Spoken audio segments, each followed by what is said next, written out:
kuwi gampang kapuyu. Gunake tembung sing wanuwara supaya kapet kasepen jenengan. Lah nek mboten kenggo kalan kula. Wah, mesti wis kenggo.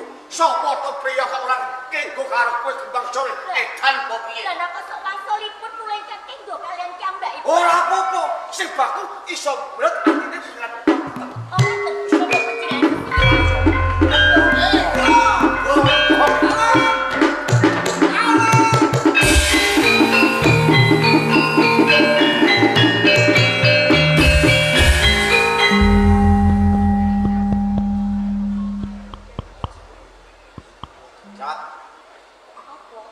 Apa kowe ngerti marang bulon-mlulonku sing mlebu ana ing papan kene? Kawit mau aku mung kaijenan babar pisan ora ana pawongan sakiyane aku. Kowe kaijenan. Mengko dhisik sapa kowe? Nek kowe durung manut karo aku ditepungake Pangeran Lembu Peteng saka ing Kraton Majapahit. Pangapunten Kanjeng Pangeran. Sapa kowe, Cawang? Kula pun Roro Kembang Sore. Sapa? Roro Kembang Sore. Roro Kembang Sore. Nggih. Mongko iki tlatah ana ing Kadipaten Betak. Ngaten iki leres. Yen aku kena ngerti Kembang Sore. Ana sesambungane apa? Kowe kelawan paman Adipati Betak Bedalem, Ingkang panjenengan sebut naminipun Bedalem menika tiyang sepuh. Dadi cedhane kowe putrane paman Bedak. Leres. Kembang Sore. Injih kula. Bloko kowe. Apa kowe ngerti marang pawongan sing lumebu ana ing Taman Pamargi Putri? Nek kowe pancen ngerti duduhke.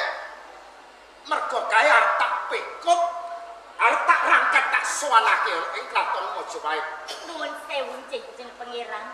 Kinanipun menapa kula guru kalian pun panjenengan.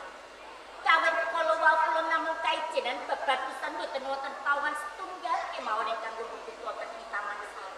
Tenan? Estu kula mboten. Sliramu ora goroh karo aku Kembang Sore. Boten. Kembang Sore. Nuwun sewu Kanjeng Pangeran Lembu Peteng.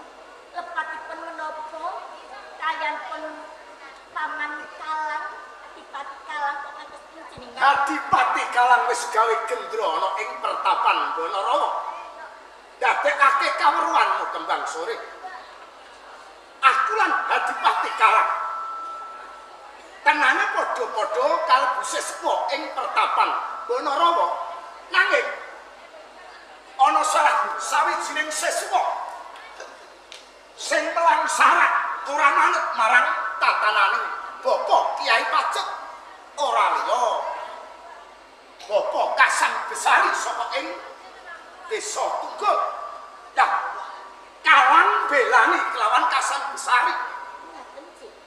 Kula ora langka nek aku kepengake ketemu kelawan Pangeran Kalang.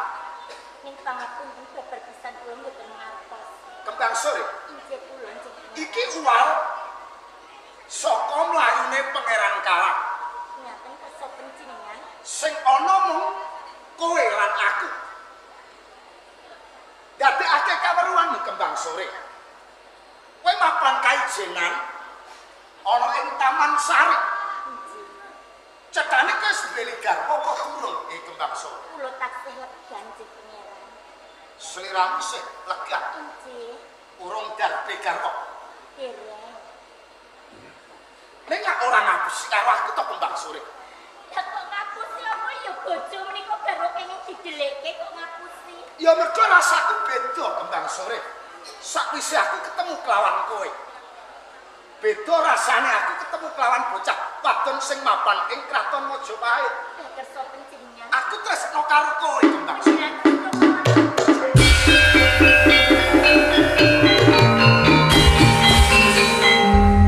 Nuwun sewu Kanjeng Pangeran. Ora Kembang Sore. Tenanipun kuwas bombong kalih manah kula sasampunipun kula minum. Panjenengan walaupun tresno dhateng kula. Namung kemawon. Nanging Apa kepiye boten Kembang Sore? badhe pun ingipun jalan kula namung kula andan.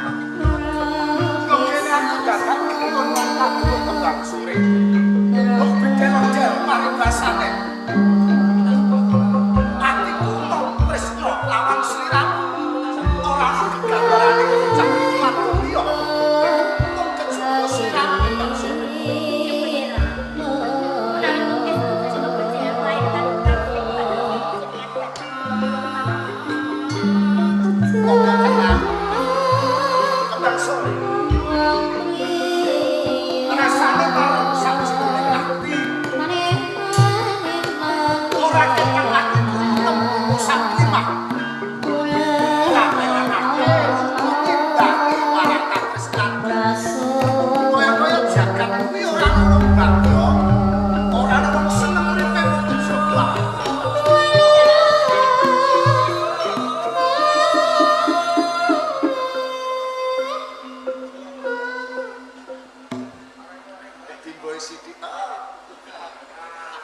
mesti kaning jagat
Aku ora bakal ngucapke weca dijari janji maksud.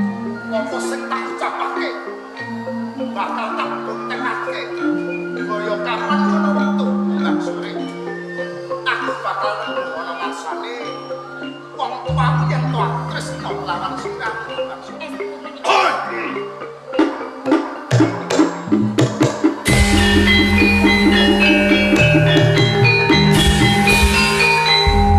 Jang Pangeran Lembuh Peteng.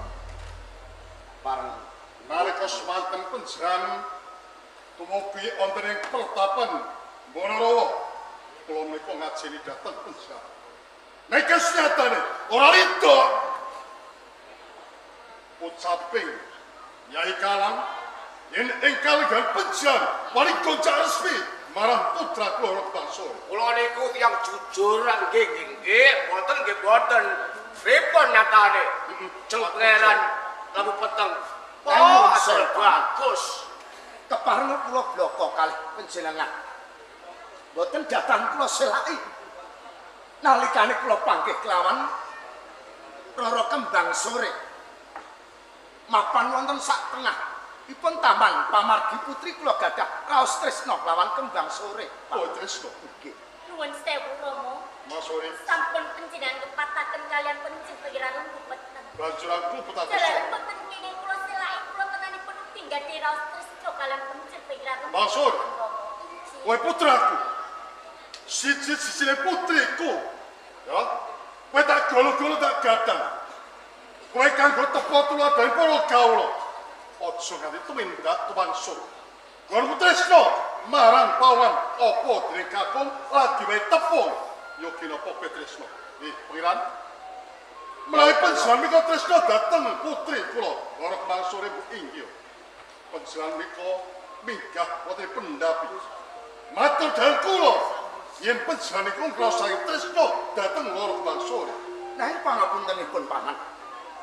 Kula pinanggih kalih Kembang Sore nembe mawon sepisan. Sasampun wonten kesaganipun Kembang Sore tresna kalih kula. Sakmenika kula nembe matur kalih panjenengan yen to kula tresna turu kelawan Kembang Sore, paman. Rasep Jang Pangeran Lembuh Peteng najan panjenengan putra sampeyan dalem Sinun Prabu Brawijaya Pojo Cepait neng sampeyan sing layak dhateng tiyang sepuh ora sudi napa karo kowe.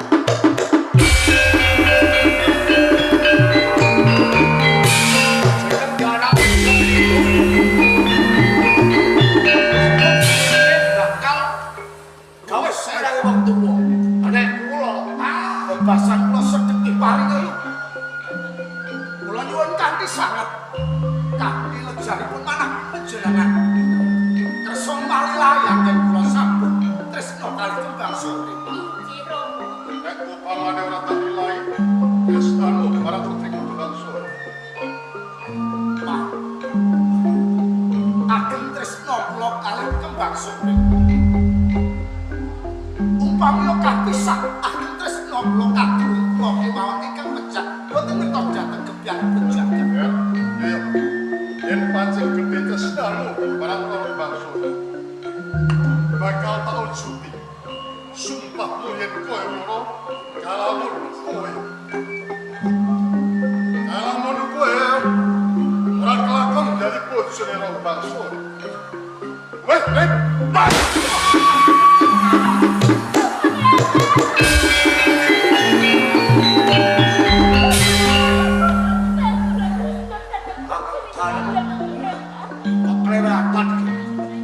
malah piye? Kula wonten pangapura kakung Kanjeng Pangeran Peteng. Watak kita. Mas, buangan ono sajroning kowe.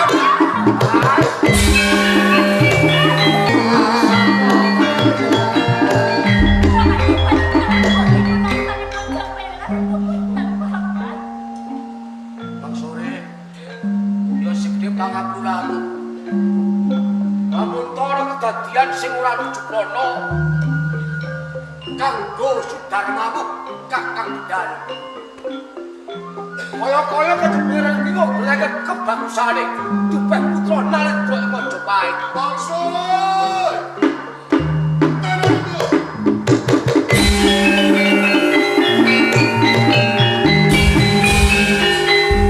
Beriku sindak Krisna. Kowe aja bacot. Melayu saka impit halaman. Mulayu bariyo. Tak kanthi marang Rama. Ya. Boten wonten dinanipun kula bangsa wonten ing gedhak Rama.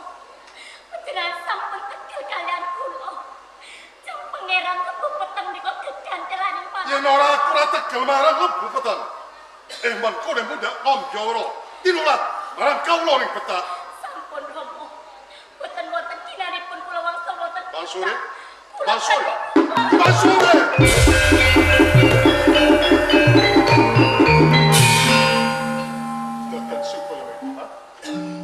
Akan dalem panca mereka paduban kita padu pang sipun jaksa dipun tampi kadal golilo mangaran bakal wang saking penanda Pancen kabeh tanep.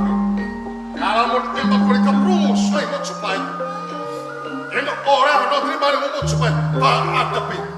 sampai ampun kuatir orang ketang kalau pokok badan bobol penjenengan yang pada mereka betul salah terleh mau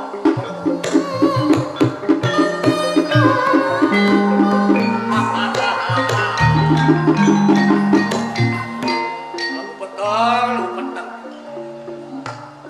kowe manis wong salah kok ing Bonorowo upamane kowe ana ing Tunggul dadi satya bitakan jalmu pancen adu murid murid ing Bonorowo ora ngurus kedadiane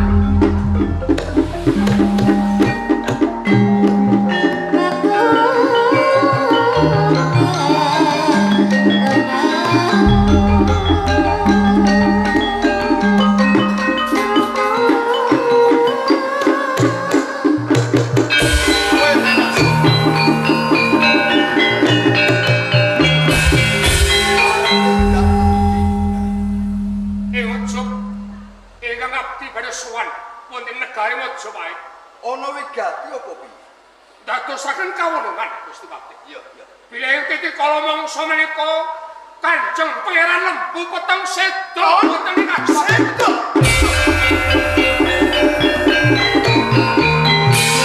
Enak sapa?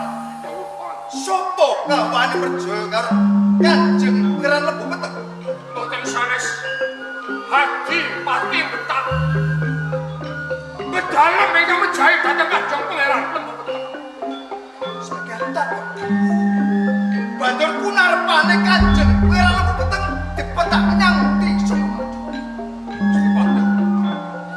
Pangapunten menawi kang abdi dipun saged nyelametaken dhateng punapanipun Kanjeng Pangeran Lembu Peteng. Kanjeng Pangeran Lembu Peteng dipun bucal sapunipun makan.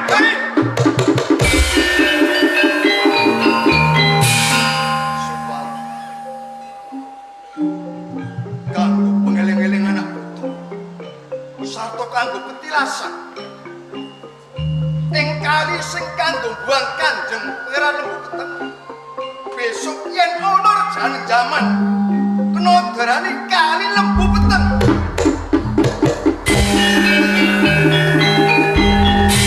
Kena sapa? Aku tutuhke nyang di papan dununge Adipati Bedalem. Tunggu kula dhereaken.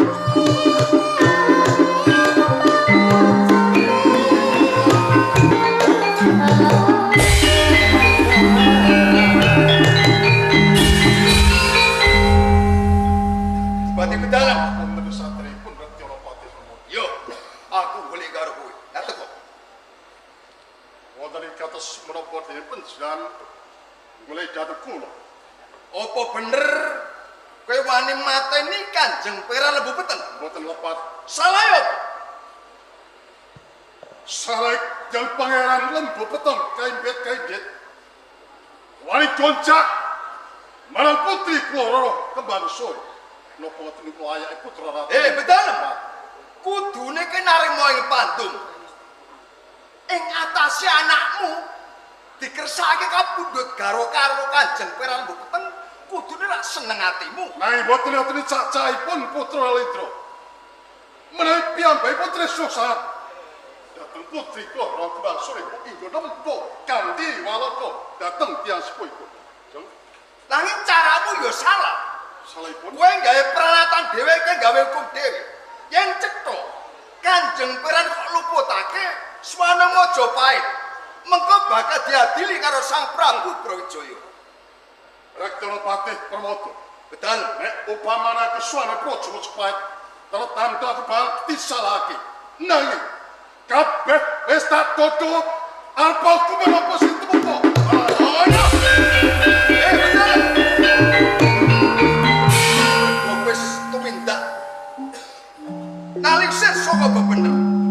Perkara iki nung kula tak raket tak bondo swaning Majapahit. Rewae jebabah depaning lemah. Sira depaning batal Pak. Adep pono Arya Pramodo.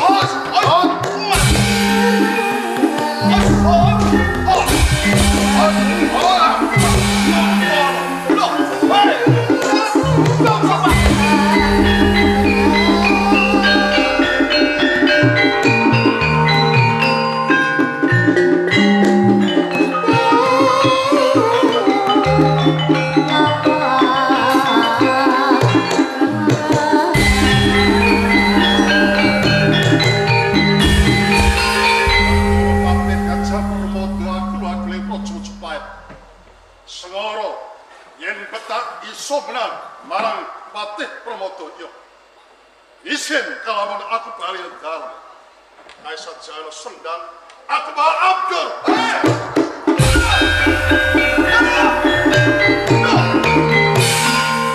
Menak sapa? Kulo Adipati Bedalem nyemplung rawa.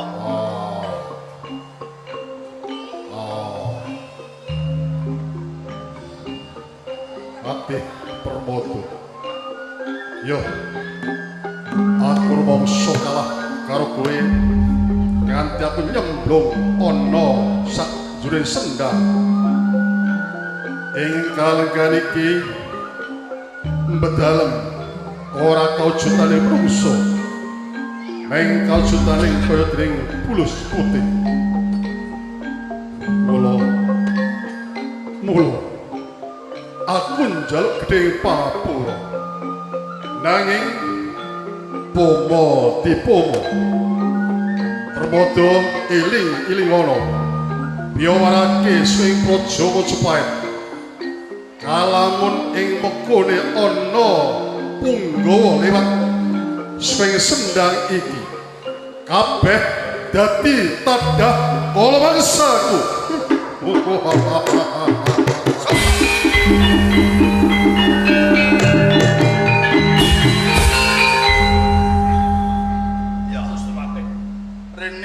Adipati Bedalem melayu nyemplung ana ing sendang utawa rawa. Kena kanggo eling-eling besok anak putu. Besok yen ana rejane jaman katelo sendang Bedalem.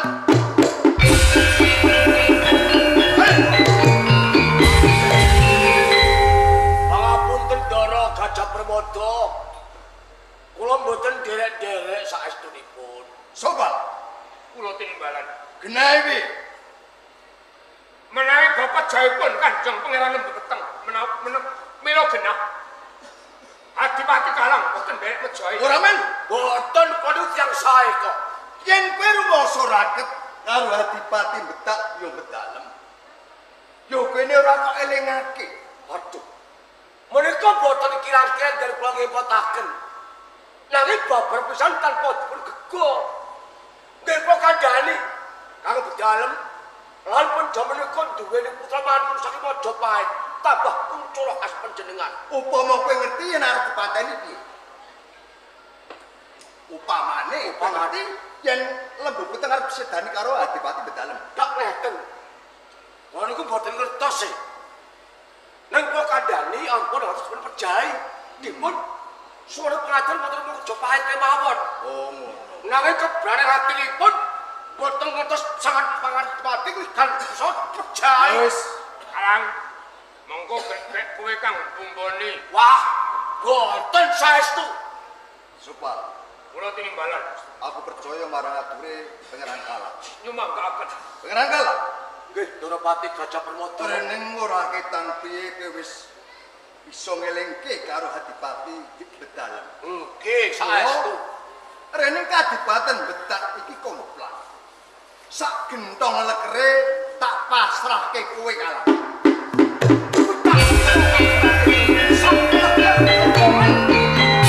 Dipun pakai kula.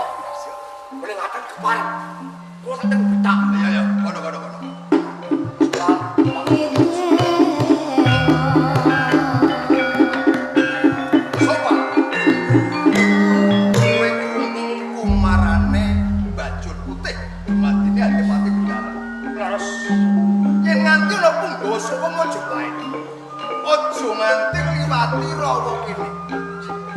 Engko mundak dadi tandah kala mangsa.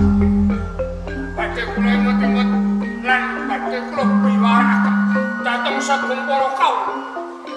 Menawi liwat ampun ngantos liwat Rawa dalem mangke mindak dados tandah kala mangsane badhe. Ya, kene sok. Babat pisan aku bakal naliti. Mojobat mon kidul. Apa isih ana menungso kang tidak candala bukti apa ora? Ayo kene ya, monggo.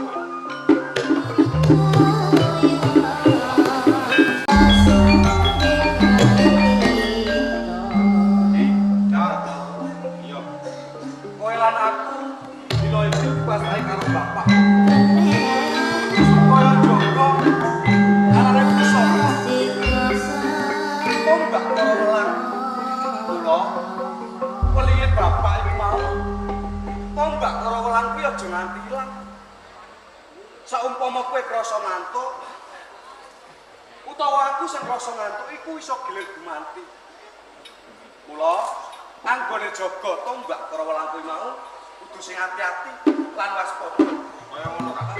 Semono uga sampean Kak. Kudu sing ati-ati. Iya. Yen awak dhewe gilir gumanti wae. Pancet bener. Kowe dhisik apa aku dhisik sing gilir. Yen tak rasake mripat krasa ngantuk. Wis. Yen ora tak dhisik ya ngono kowe dhisik sing turu ya. Ora apa-apa. Engko nek kira mongso ngantuk aku juga ya. Kaya ngono Kak.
Aku turu kok malah kowe melu turu. Lho. Kowe mau tak omongi piye? Kowe turu, kowe sing jaga. Aku sing jaga. Lah nek kowe sing turu aku sing jaga kok malah melu turu piye to, Dik? Aku mau turu ta? Ora, merem. Lho. Tangi udah karo. Dik, kamu. Dik. Tombak karo melaka. Tombak karo melaka.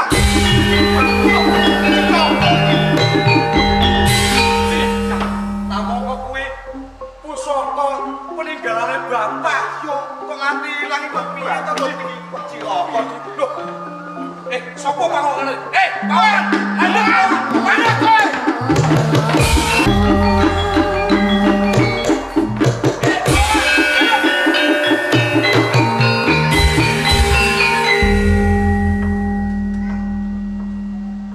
sajake kok nyujani sapa aku le dadak iya aku mau golek kakang becak ora ana aku terus teko ning gedung pusaka iki aku butuh tombak para welang le tenane ilange tombak para welang ya, sampeyan sing nyolong le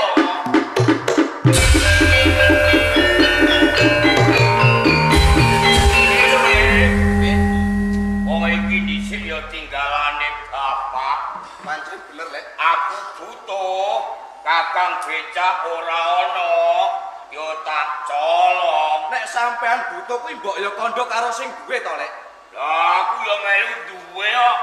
Ning kuwi pusaka gone bapak. Wis sera. Lek pusaka tak jaluk. Lho.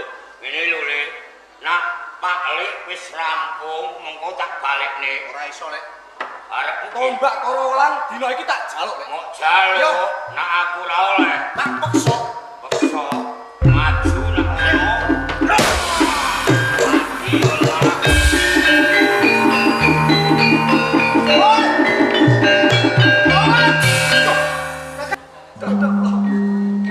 Kenapa sampeyan sing gedhe pangapurane sapa sing nganti tega lan mentolo karo sing wis tega lan mentolo karo aku ora liya lho kasar lek kasar bisa lek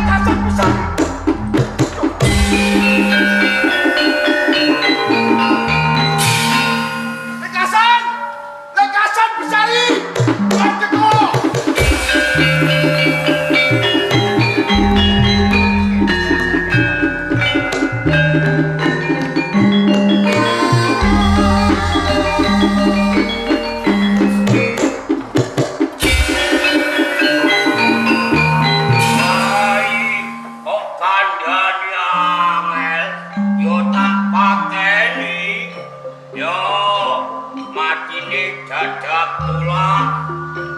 Papan kono nak ana rejaning jaman katlau desa tulahan.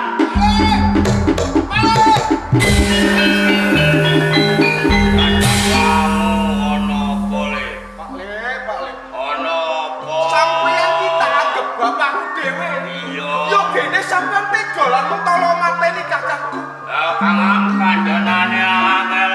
Angel kaya piye? Wong perkara tumbang karo lagi ra tak silih. Lah kok dijaluk. Oh dadi sing nyolong tombak Korowelan ki mau sampeyan. Aku Le. Iki yo tinggangane bapak dhisik. Tulung ulungke karo aku. Piye? Tulung Pak Le. Ulung piye? Tulung piye tombak Korowelan Pak Le. Kowe anggap bali muleh. Bali. Iya. Ora Pak Le. Piye? Nak jaluk.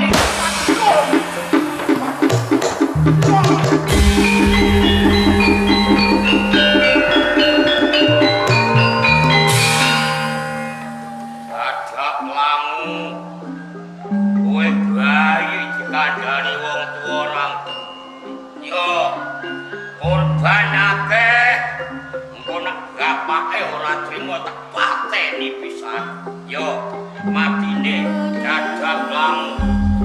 Ini nang ana rejaning jaman katlau bisa dadak langu.